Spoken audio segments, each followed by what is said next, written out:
So today, the first day of our fast, I want to start a series on the church and on who God created us as the church to be. And I like to call this series BOXTOP. Because when you're putting together a puzzle, which, by the way, I love puzzles. I've really gotten into puzzles lately. And so Melissa and I will put together a puzzle, sometimes within like a 1,000-piece puzzle in 2 days. I'm trying to get it down to 1 day, but I just don't have that much time nor brain space. But Melissa and I, we do puzzles very, very differently. And so I'm the kind that I organize all the pieces by the shape and then by the color, or by the color and then the shape. And I mean, if I could put together a spreadsheet and log each piece so that I could just, okay, which piece do I need? I need a red one that's this shape, and just pull it, I would do that. And so I'm very, very organized about how, to a fault, about how I do it. Melissa, on the other hand, is just put your hand into a box full of pieces and pull it out and see if you can figure out where that goes, and then throw it back into the box of pieces and grab another one and see where that goes. And so we're very, very different. And so I've got all my pieces lined up, and they're in the color and the shape and everything like that, and she's pulling them out of there, and then she'll do whatever. And so I'm like, what's going on? Why this one's out of place? And she's like, oh. And then she hoards pieces as well. She'll like, I can't find it. Where is it? And she's got a big pile that she's working on. And so we work on puzzles. And like I said, sometimes we'll do a 1,000-piece puzzle in 2 days. And so, but when you're doing a puzzle, see, I love, just in life in general, I love putting together puzzles. I love solving problems. It's actually fun for me. And when you're putting together a puzzle, I can't tell you how important it is to have the box top, right? Whenever you're looking at a puzzle, you need to know what you're putting together before you put it together. And so today, I just want to look at, first of all, I just want to look at the box top of Living Word Family Church. See, years and years ago, about 15 years ago, God gave the box top to Pastor Steve, the previous pastor, and it was Acts 2:41 through 47. He had just asked God, give me a clear picture of what it is that you want to build here. What are we supposed to be? And God brought him back to the original church that in Acts 2 that was just brand new. Right out of the box, we get a glimpse about what the church was like. And so in verse 41, it says, so those who accepted his message, so what had happened was Jesus had got up and preached, and those that had accepted his message and were baptized was about 3,000 people. So the church, that was just adults. That's not counting children or spouses that weren't there, but it was 3,000 men and women that day were added to the church. So it was like the big bang of the church. It was bang, it's just there, thousands. But then it gives us this beautiful picture of what the church was like. And it says that they devoted themselves to the apostles' teaching and to fellowship, to the breaking of bread, and they ate together and they prayed together. Everybody was filled with awe at the many wonders and signs that were performed by the apostles. All the believers were together and they had relationship and fellowship, and they had everything in common. And they would even help with each other. They would sell property and possessions to help anybody that was actually in need. And then in 46 it says every day. They went to church every day, guys. They went to the temple courts, they broke bread in their homes and ate together with glad and sincere hearts, praising God and enjoying the favor of all the people. And the Lord, then it says this, the Lord added to their number daily those that were being saved. So it continued to grow from there. And so after the Holy Spirit brought Pastor Steve back to this core verse of what the church was like in the beginning, this was the box top, what it originally was. And it was a place where everyone belonged.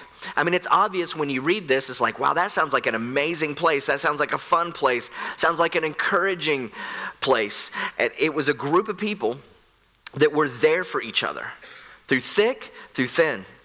I mean, even when things were going bad, they helped each other out. When things were going great, they ate together and prayed together. And it was this awesome picture of what the church should be, could be, and should be. But the problem is that it wasn't very long at all before it stopped being a place where everybody belonged. insiders, outsiders, everybody belonged. That there were constantly being people added to the church, and so everybody belonged. And so, but then after a point in time, it started becoming an insider club. So the problem I have with the local church, and I'm a pastor, so I can say this, is that I feel like most churches are pretty much designed for church people. You ever notice that? Yeah. They're for church people. We can find Ephesians quickly. We know how to get in and get out, check in our children, because we're church people. Let's say that again. We are what? Church people. We're church people. And so church is designed many times for church people. And the problem is that every once in a while, we want to invite somebody to church. In fact, if you're sitting in church today, you might be surrounded by people and just saying, "Look, I'm not a church person, and I feel very uncomfortable because I'm not a church person." And the reason that you might feel uncomfortable is because we are continuing to redesign things so that it's not just for church people. I remember one time I had led this guy to Christ, and I was bringing him to church. And he didn't grow up in church, and he didn't understand church. And so when we first got there, I found myself having to explain a lot of things to him. And so we walk in, and everybody's raising their hands and with the music, and he's like, "So how long does this last? And why do these people have their hands up? And what's going on here?" And see, that's one of the reasons why we have one of our pastors, Pastor Tammy, today host the service and explain at the beginning what's going to happen and why we do this. It's why you'll hear me say, now if you're new here, I'll explain why we're doing things. And so this guy, he had me there to explain all this stuff, but I realized that day that how foreign it could be. That when people walk in, they don't know what to do, where to go, what's the etiquette. And when people don't understand church or haven't been to church a lot of times they don't understand those things. And, why are people doing this? Who's that guy? How long is this going to last? All of is this a sales pitch? Are you going to ask for something at the end? What is this? And this is the thing, is that the gravitational pull of every local church, including this church, the gravitational pull of the local church is toward insiders. And over time, every church, if we're not careful, becomes a church for who? Church people. Yeah. The problem with that is that what it communicates to church people and what it communicates to everybody in the world is that if the church is for church people, then that means that Christianity must be for church people, which means that perhaps Jesus came for church people. But not one of us in this room believe that. But if we're not careful, we end up creating environments that are so incredibly insider-oriented that it would never bother us, but those that are far away from God or unchurched would sit in our church and say, "Wow, look, I'm fine with God, but what in the world is going on?" In fact, you may be one of these people, because I talk to people all the time who are fine with God, they just don't want to have anything to do with church. I've talked with people who are fine with Jesus. They have a lot of respect for the Bible. But when it comes to actually getting involved in a local church, they're like, no. I don't do organized religion. I don't do church. And when I begin to ask the questions, I found out that the churches that they've been involved in the past, or that they've been invited to visit, that they were all overly designed for church people. But if we know intuitively, which most of us do, that Jesus didn't come for church people. And if Jesus didn't come for the insiders, remember this verse? This is one of the first verses that I ever learned as a child. At John 3:16, that for God so loved who? The world. For God so loved good people, right? For God so loved church people. No. For God so loved all the people that could find scriptures in their Bible as fast as I can spit them out. That God so loved people that knew all the words to the songs and knew where to park and where to get out and how to check in their kids. And it doesn't mention any of that. It says, for God so loved the world. Everybody welcome. Everybody belongs. And I don't think anybody or any of us do this on purpose, but if for some reason, if we're not careful, there is a gravitational pull of any church toward insiders. Now, here's the good news, is that we are not the first generation to struggle with this. In fact, the very first story of the church in the New Testament has an issue that looks a lot like this. And so in Acts, this gives us a record of the very first recorded church leadership meeting. And so back in the first century, the church, listen, it was new. It was so new. It was brand new. The wrapping wasn't even off. Jesus hasn't been gone for very long. But there was a problem within the local church that they had to have this leadership meeting because there was an issue. And it was over this issue that we're talking about, which is, who is the church for? Who belongs? Is it for church people, or is it for insiders, or is it for outsiders? Does everybody belong, or just church people? And so these people that they were asking, we're going to hear from Peter and James and also the Apostle Paul. And these guys were like right there at the birth of the church. And before long, they're arguing over this very same issue, and they're running into the same tension that we have in 2020. Who is the church for? So in Acts chapter 15 and verse 1, it says, some men came down from Judea and were teaching the brothers. The brothers were the Christians, the church people. Okay, they were teaching the church people that unless you are circumcised according to the custom of Moses, you cannot be saved. Unless you're circumcised, this group was saying to the people who were considering faith, unless you're circumcised, you can't be an insider. You can't be a church person. You can't experience salvation. Now, I don't know what the requirements were in your church growing up for membership. I don't know what the requirements were in your church for involvement, but I doubt they involved a surgery of any kind. Now, listen to what the message is. It's silly, but they were saying you cannot have a relationship with God unless you're circumcised. See, because the Jews were circumcised and the Greeks, the outsiders, were not. Which means that the membership class was probably comprised mostly of women and children. And the men sat out in the car and thought, you know what, I'm just not sure if I'm ready to become a Christian yet. I'm going to have to think about this. I mean, this is the very first church division is over who is this for? Who is this for?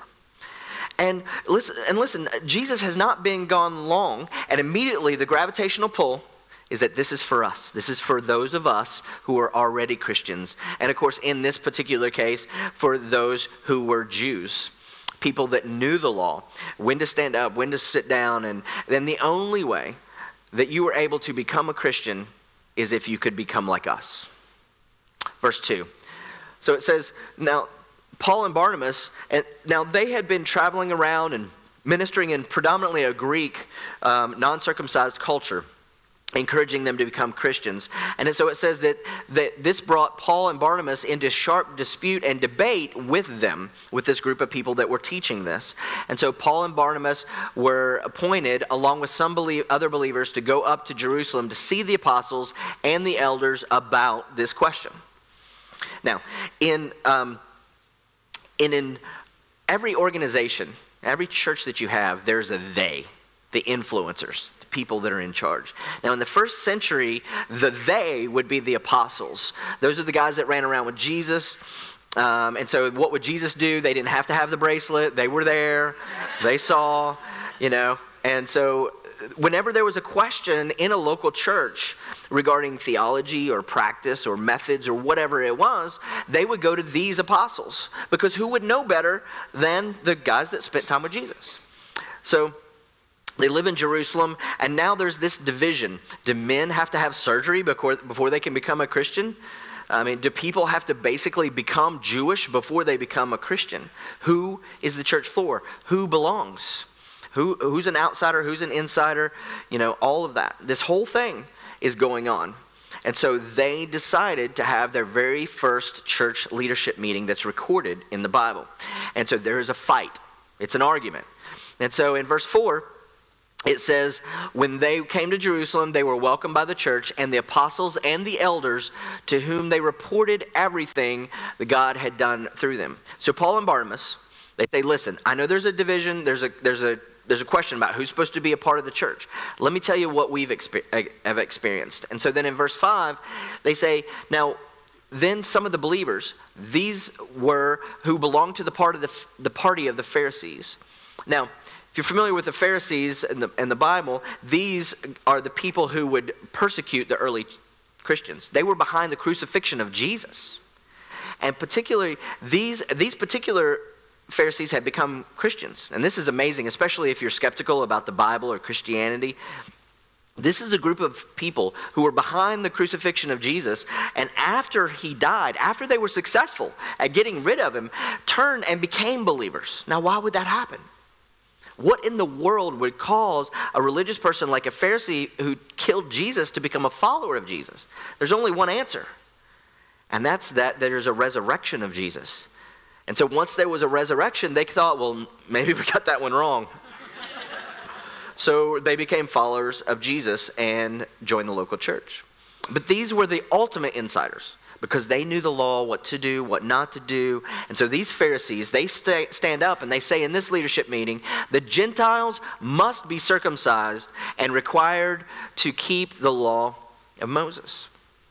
That's what they got to do to become Christians. Because the church is for, the believers. That's what they said. It's for the educated, the people that know what to do and what not to do, and they're committed. And then in verse 7, it says, now after much discussion, so it was a really long meeting, Peter got up and addressed them and said, brothers, you know that some time ago God made a choice among you that the Gentiles the non-Jewish people, they might hear from my lips the message of the gospel and believe. So he said, now look, you remember I was called to tell Gentiles about Jesus. And they all said yes. And then he says in verse 8, he said, God who knows the heart showed that he accepted them by giving the Holy Spirit to them just as he did us. Now, this was a huge shock to the Jews, because the Jewish people, they believed that the Holy Spirit was reserved for Jewish people alone. And Peter said, no. Remember, we saw that God had given the Holy Spirit to people that were not Jews. And this was very difficult because the Pharisees were the ultimate insiders. They didn't want the fence down too low, the gate open too wide. They didn't want these people to come in. They don't know what to do or how to, or they might eat the wrong thing. And so Peter said, look, the gospel's for everybody. Everybody's welcome. Everybody belongs. And then, so in verse 9, he says, he did not discriminate between us and them, for he purified their hearts by faith. Now then, and listen, if you're listening to this and you're sitting here and you're thinking, one of the things I don't like about church people is that they're hypocrites. Well, let me tell you, it's been here since the beginning. Watch this. And he says in verse 10, now then, why do you try to test God? By putting on the necks of the Gentiles, the disciples in this case were the new believers that were coming to faith. Why do you put on the neck of the Gentiles, the new disciples, a yoke or a burden that neither we nor our ancestors have been able to bear? Now, let me unpack that a little bit.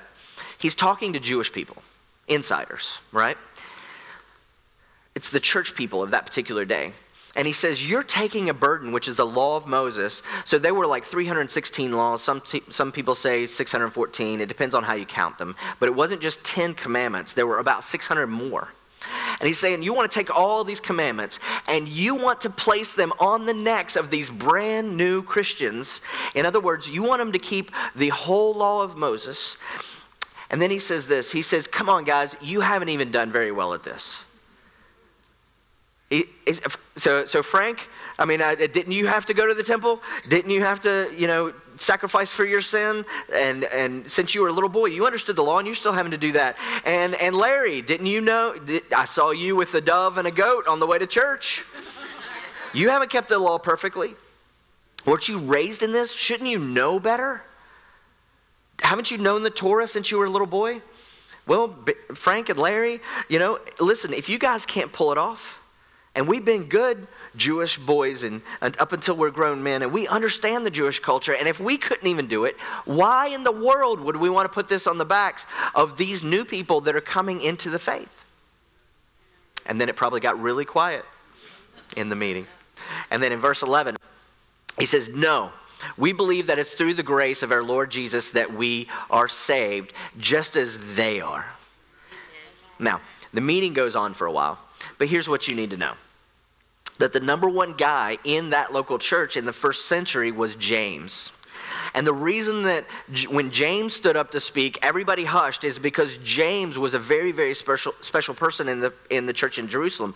And the reason that he was so special is because it is believed that he was the brother of Jesus. And here's the thing, if you're skeptical of Christianity, check this out. What would it take for your brother to convince you that he was the Son of God?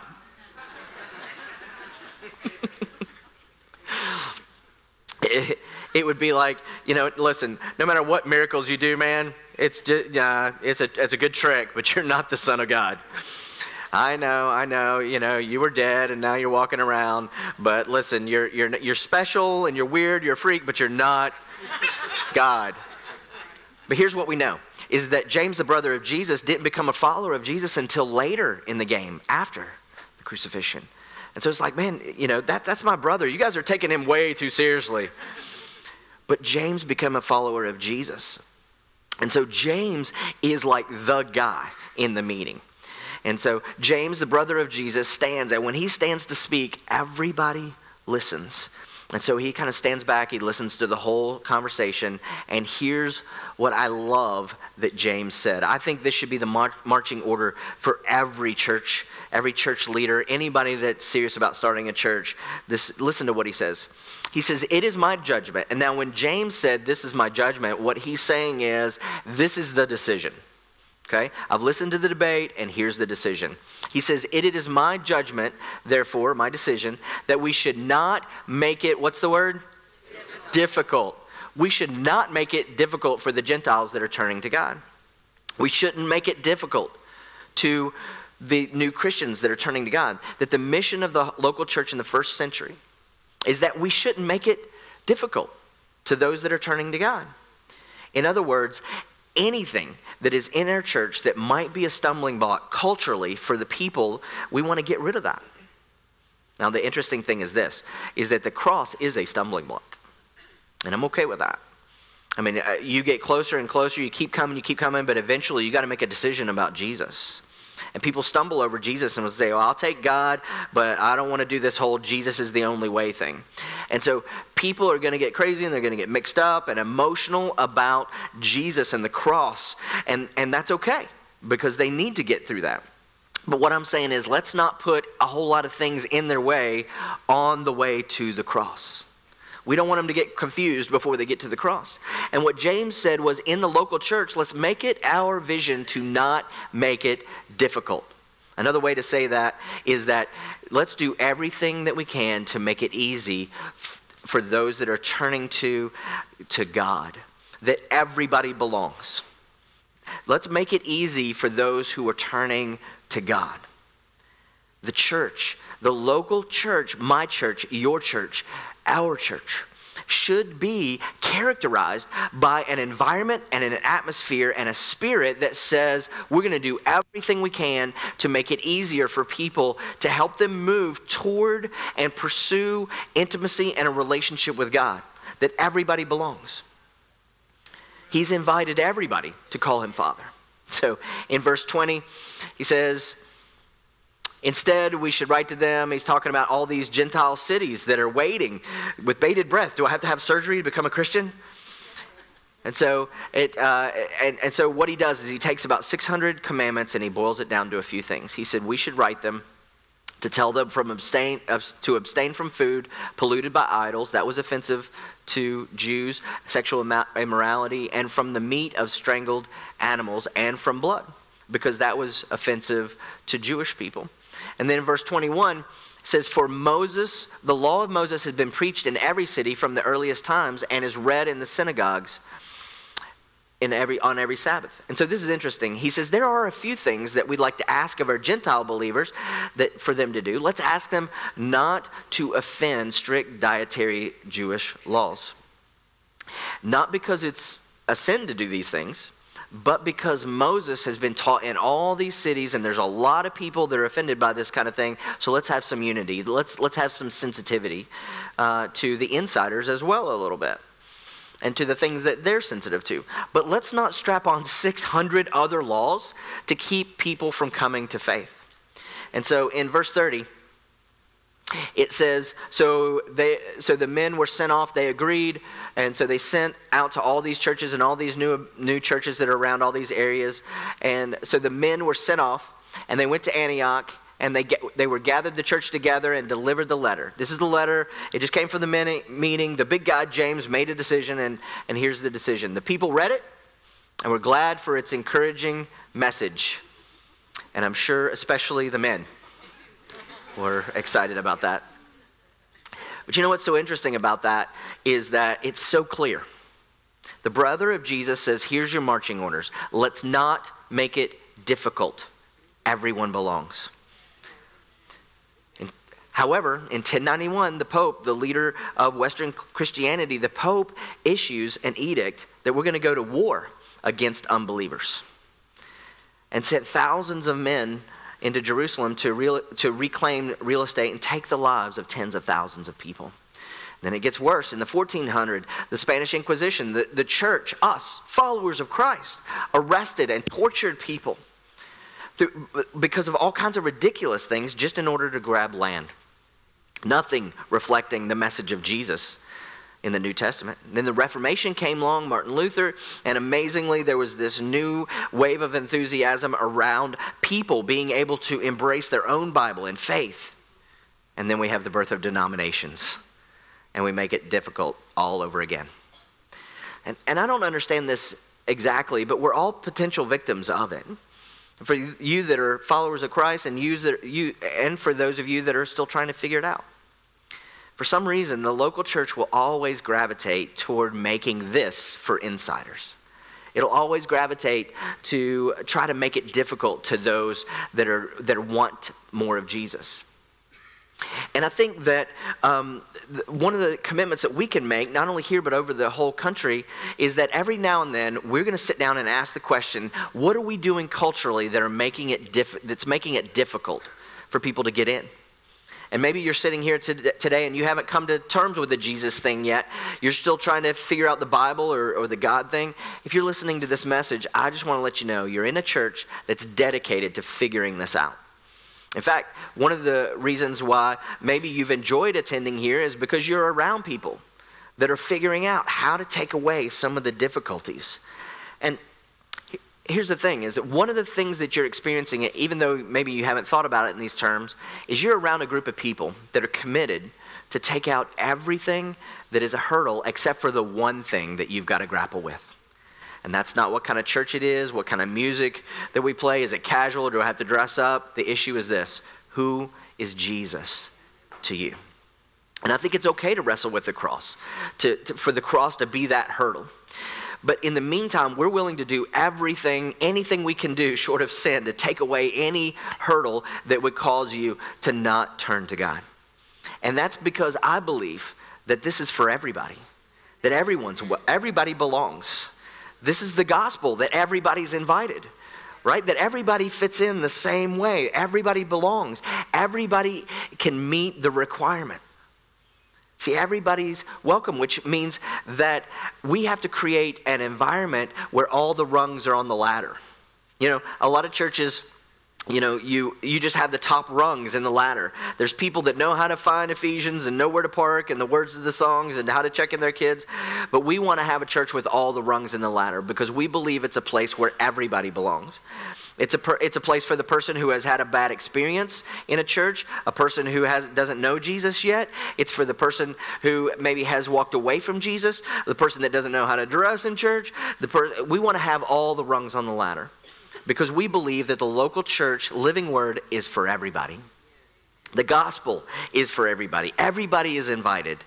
Everybody can meet the requirement. And that requirement is simple: Faith in Jesus. So here's my challenge to you as a church, to those of you that are church people. You grew up like me in the local church. You know, you heard the stories growing up. You know what flannel graph is. Those people around you don't need to explain it to them. Those of you that brought your envelope to church and you went to Sunday school, here's my challenge to you and to me.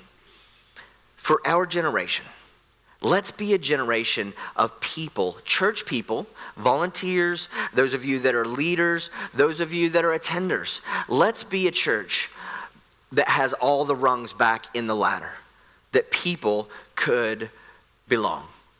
I mean, I'm telling you that we have greeters at the front door. They're amazing, but I now dub you all greeters. That everybody's welcome. That when you walk in the door and you see somebody that's doesn't look like that they know what's going on, you are now dubbed a greeter. You can help them. So because the thing is that everybody belongs, and everybody that walks through these doors, we want them to know that.